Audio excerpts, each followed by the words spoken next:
Have you ever wondered why you're alive? To some, it may seem like an unnecessary question, one that they'd prefer to avoid, or maybe one they don't even have an answer to. But then again, there are others that spend their entire lives actively searching for an answer. On the other hand, have you ever felt so much pain, sorrow, and loneliness that you genuinely wished you weren't alive? Have you ever pondered on the question, is this all there is?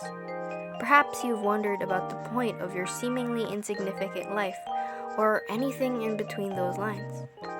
I'm sure many of us at some point in our lives have felt absolutely lost in this twisting and turning maze of life. Now, I don't speak for everyone, though I'm well aware of the fact that I've thought of wanting to disappear from this world on a few occasions. And I know that we've all dreamt of that something that can miraculously rid our lives of all the conflict, suffering, and sorrow. I know we've wished with all our hearts to create a world without pain, a world wherein nobody would have to cry again, a world where we can all smile thoughtlessly without the need to worry about what lies ahead. Granbelm, an original creation that's undoubtedly a passion project, struck me especially hard since it explores and dissects these very emotions that we've all had. In fact, the entire anime could be a cleverly masked metaphor about discovering self-purpose in life through various trials and tribulations. I'd say it succeeds in this because it isn't immediately evident what the story's purpose is until near the end, and it also manages to create an enjoyable anime that can be appreciated by many. Despite this, it seems to be quite underrated. Today, I've come to you with a clear goal in mind, to convince you to watch this masterful piece of art that just happened to fall under everyone's radar. This will be spoiler-free, so please listen to what I have to say.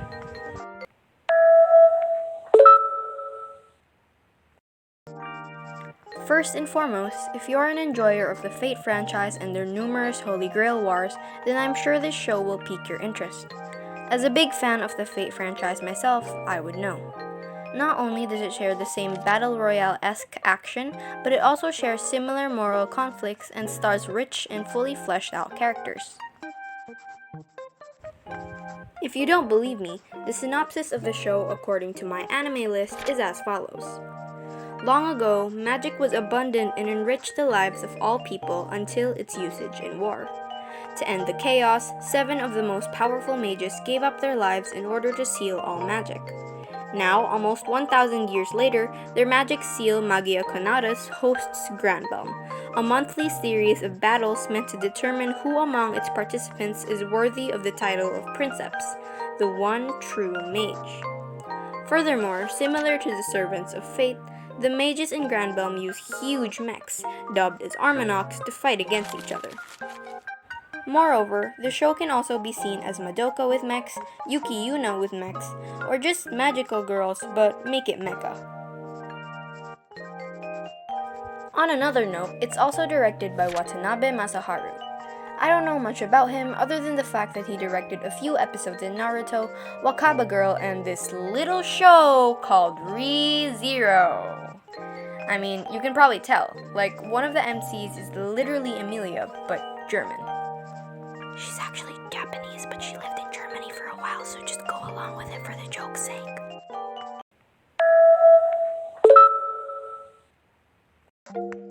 Speaking of character design, the art and animation in Granbelm are phenomenal. Now, I'm not an artist by any means, but all the action scenes are beautifully animated to me, and you can clearly see the passion these animators put into every little action sequence.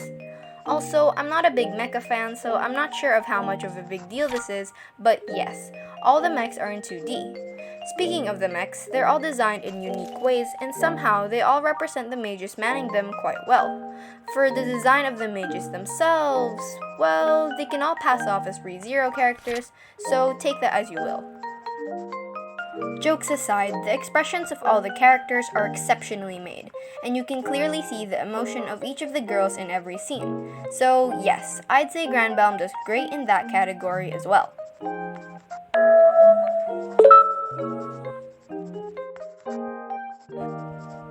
Moving away from the show's art, it's time for me to sing praises of this anime's writing and development. Granbelm's story is almost entirely driven by its characters, and all the character development does a superb job of pushing the plot forward. At the beginning of the anime, we, the audience, are thrust into a highly chaotic situation right away. We understand very little about what's going on, echoing the viewpoint of our protagonist, Mangetsu Kohinata, who is just as confused as us. Only after we hear about each character's past and reasons for participating in the Granbelm tournament do we begin to fit together vital pieces of the puzzle that help us understand what's truly happening and why.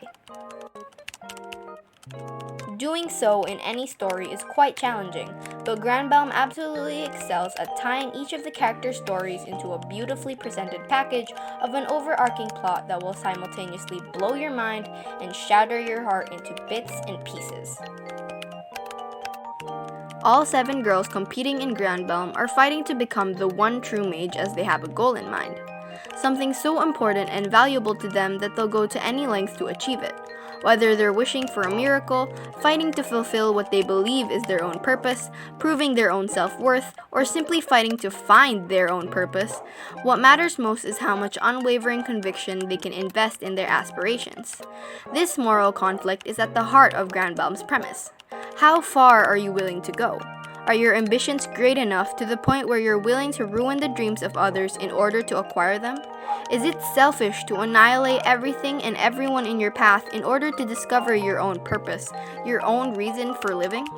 Is it morally right to gain and utilize something that no single person should ever have access to, a power that has the ability to warp the entire world, simply to grant one wish? In this fashion, the battles at every full moon symbolically and physically represent the characters' feelings and ideas clashing. This perfectly ties into the moral dilemma in which the physical, tangible value of each of their greatest wishes is thrown out the window in favor of the intangible, unmeasurable fortitude of aspirations they possess. In essence, Granbelm has themes of existentialism and the overall meaning of life, so if that interests you, be sure to give it a shot. Plus, maybe you'll pick up a lesson or two along the way. Personally, it reminded me to appreciate life for the gift it is, and by doing so, we can be honestly liberated from the shackles that bind us in life. And then maybe, just maybe, we will find peace and happiness that can aid us in transcending suffering once and for all. Of course, what I'm saying may just sound like empty words to you, and you're right. I could 100% be sugarcoating for the video's sake, but still. Granbelm is a lot of fun to watch, and I definitely highly recommend it. If you get confused with the story a little, do not be alarmed, as everything will be answered soon. With that being said, allow me to close the video off with a beautiful quote from our main protagonist herself. Humans live on, and that's good enough. That's how people can have hope, how they can live.